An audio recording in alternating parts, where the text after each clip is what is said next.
First things first, quick shout out to Jacob Kelly Vlogs, young YouTuber, couple of videos on the channel, asked for a shout out, so Jacob, here you go. I've linked your channel in the video description. To everybody else, go check him out, show him some love, drop him some likes, help him get started on his YouTube career. Jacob, I wish you all the best. Now to the topic of this video. How to not completely freeze off your hands while shooting video in winter. Okay, premise number one. As a creator, come wintertime, it's totally fine to freeze off one's ass, as long as one can still operate one's camera. Which brings us to premise number two. You cannot freeze off your hands. So the problem is this. You want both warm hands, but also hands that are capable of operating a camera, preferably also a touchscreen. So here's a solution.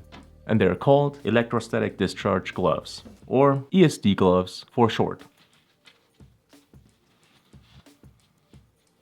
Now there's two cool things about these gloves. Number one, they're super thin, so you can wear them below other gloves. And number two, the most important thing, on all of your fingertips you have this rubber coating, which allows you to still use a touchscreen. Touch operation still works and is pretty much as precise as ever. Also, this coating will help at least a little in protecting your fingers from wind. But now let's make sure to keep the rest of your hands warm. Fingerless gloves are the perfect solution for this.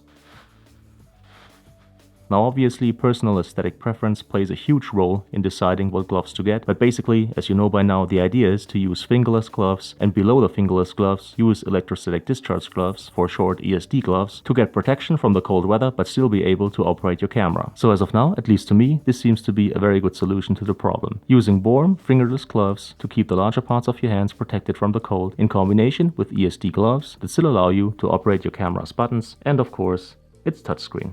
Now the only thing is, when it comes to opening the battery door or reaching the connectors, probably you're gonna have to have some help with that. But a simple little coin will do just that. So if you liked the video, if you found it helpful, please make sure to leave a thumbs up. It's greatly appreciated. Any kind of comment or feedback is welcome, and I'll try to answer as quickly as possible. As always, thank you so much for your time. Thank you for watching, and hopefully see you again soon.